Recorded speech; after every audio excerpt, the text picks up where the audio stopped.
Le Seigneur soit avec vous. Et avec votre esprit. Évangile de Jésus-Christ selon saint Luc. Gloire à toi, Seigneur. Quand les bergers arrivèrent à Bethléem, ils découvrirent Marie et Joseph avec le nouveau-né couché dans une mangeoire. Après l'avoir vu, ils racontèrent ce qui leur avait été annoncé au sujet de cet enfant. Et tout le monde s'étonnait de ce que racontaient les bergers. Marie, cependant, retenait tous ces événements et les méditait dans son cœur. Les bergers repartirent, ils glorifiaient et louaient Dieu pour tout ce qu'ils avaient entendu et vu, selon ce qui leur avait été annoncé. Quand fut arrivé le 8e jour, celui de la circoncision, l'enfant reçoit le nom de Jésus, le nom que l'ange lui avait donné avant sa conception.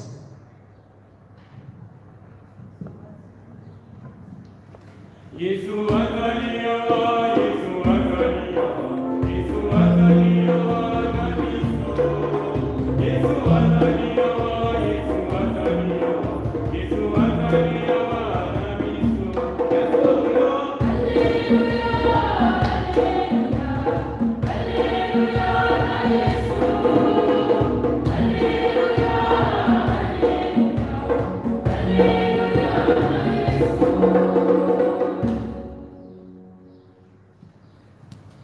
Aujourd'hui, ne fermons pas notre cœur, mais écoutons la voix du Seigneur.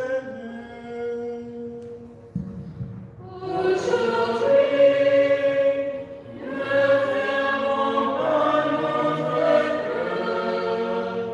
mais écoutons la voix du Seigneur.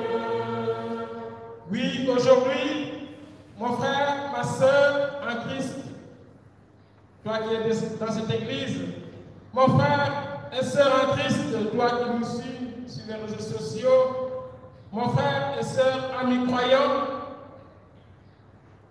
ne ferme pas ton cœur. Écoute la voix du Seigneur. Que te dit cette voix? Que me dit cette voix à travers les lectures que nous venons d'entendre et à travers cette messe d'aujourd'hui dédiée aux enfants? Premier message tiré de la première lecture que nous venons d'entendre: les enfants de Dieu se doivent de se bénir. Vous parents, les enfants n'ont pas choisi à naître.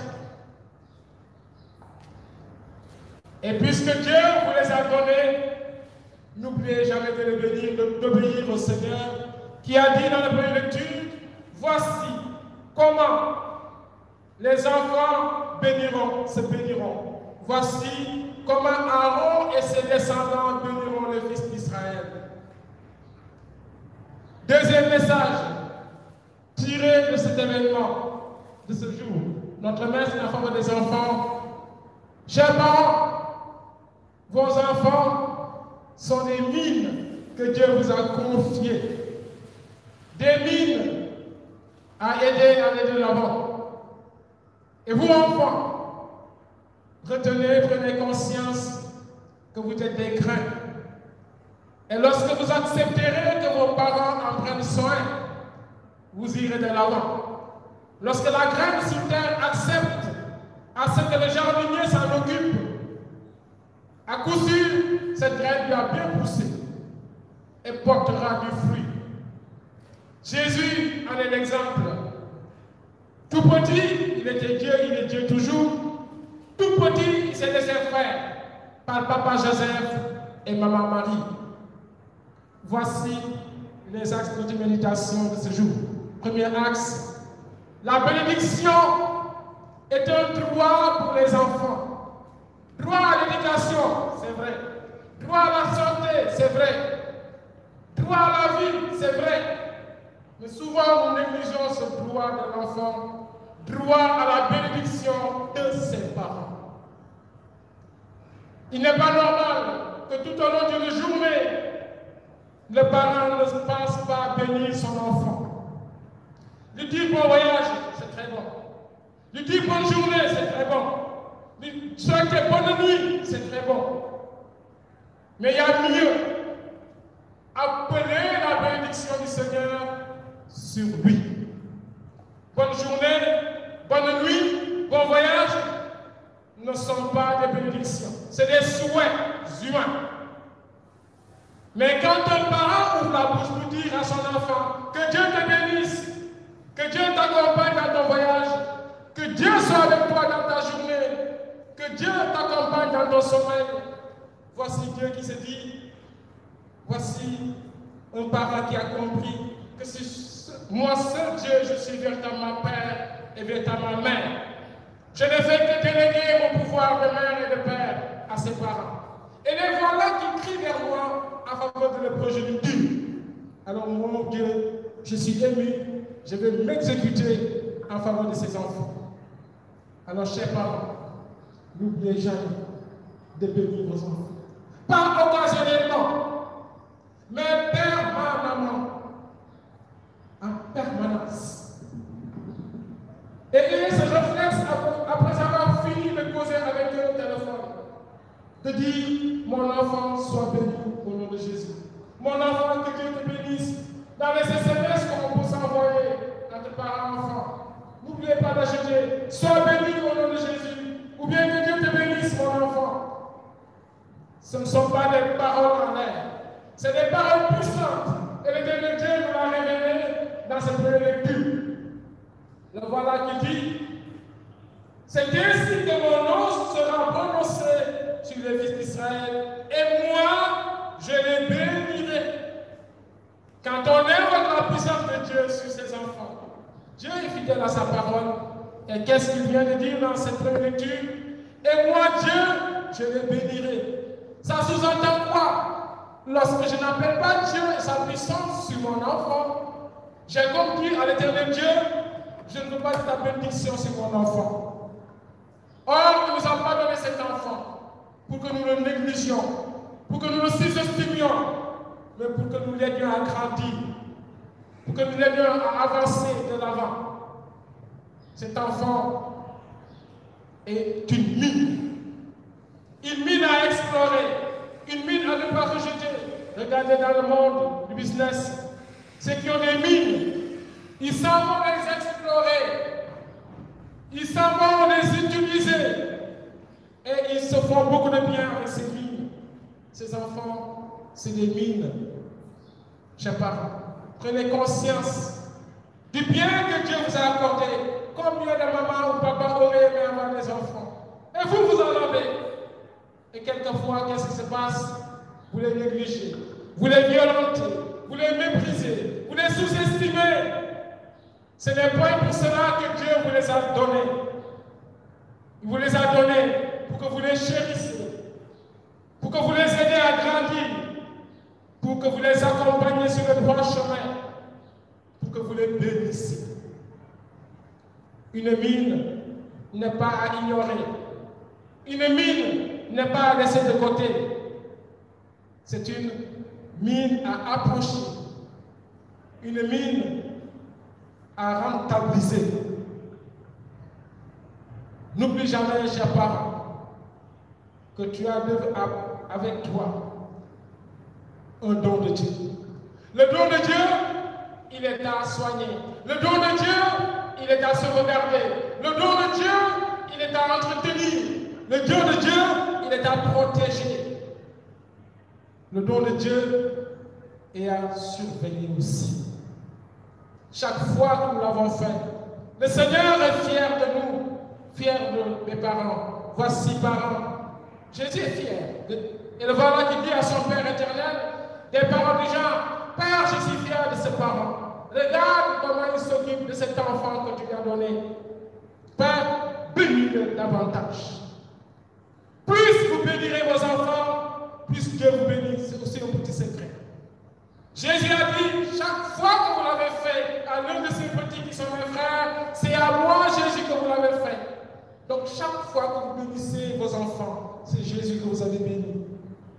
Et Jésus, lorsqu'on le bénit, il nous montre que nous ne serons jamais mieux bénis que lui. Et voilà qui nous inonde, qui nous inonde, qui nous inonde encore de ces bénédictions.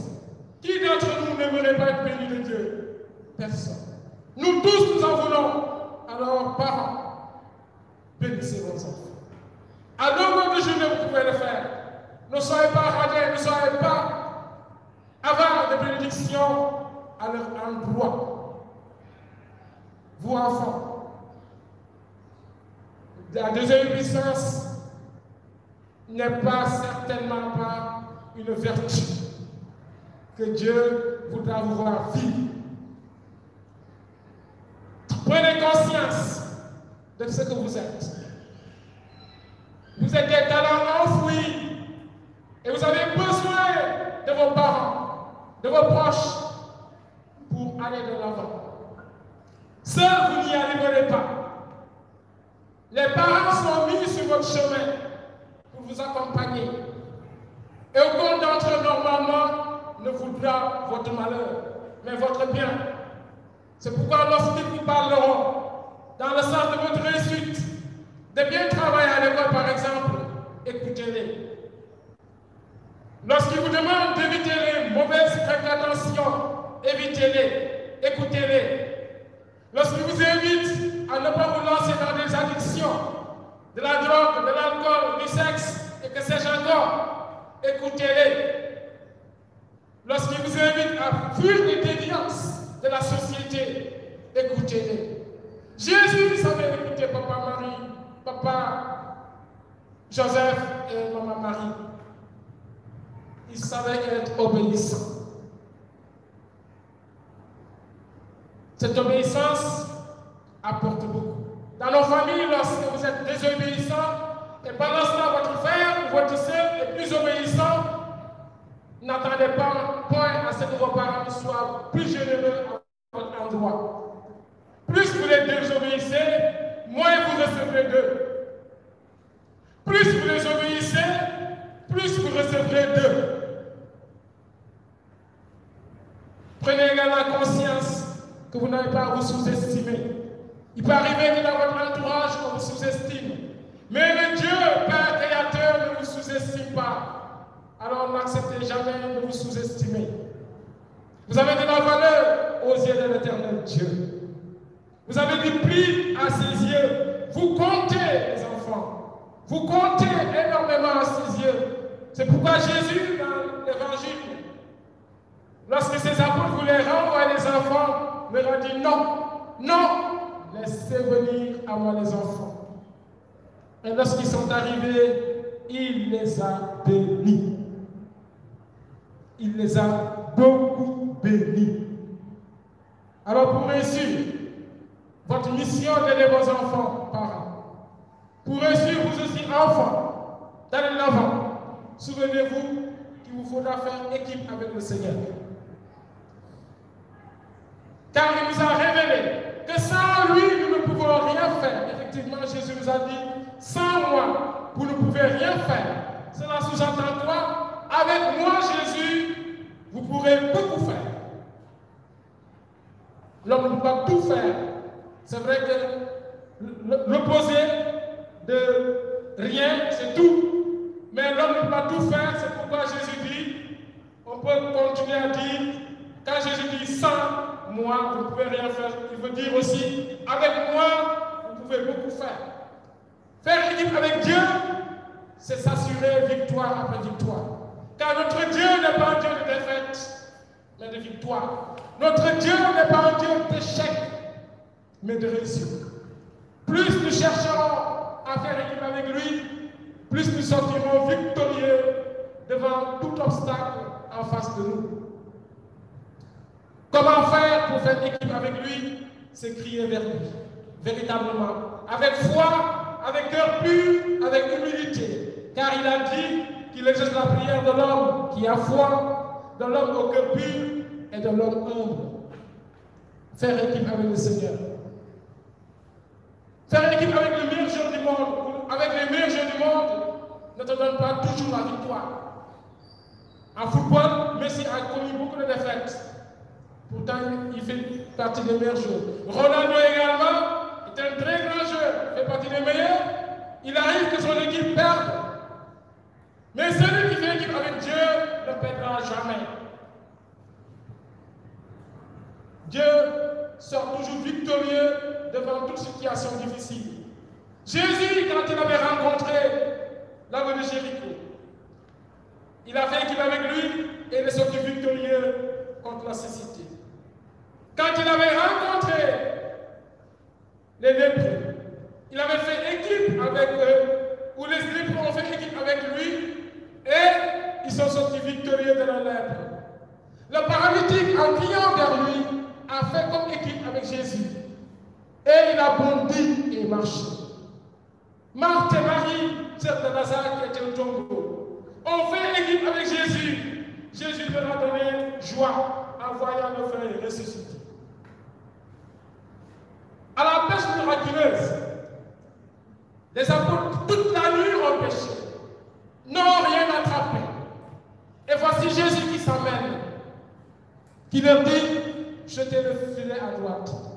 En s'exécutant, ils ont fait comme équipe avec lui, et l'évangile dit, ils avaient rapporté beaucoup de poissons.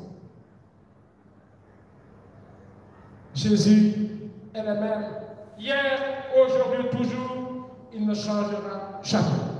Comment faire équipe avec lui? Par la prière.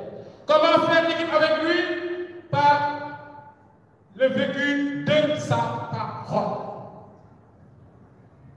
La mise en pratique de sa parole. Car il a dit, quiconque écoute cette parole et la met en pratique est comparable à un homme qui a bâti sa maison sur le roc. La pluie est tombée, les torrents ont dévalé, la tempête a soufflé, cette maison ne s'est pas écroulée car bâtie sur le roc.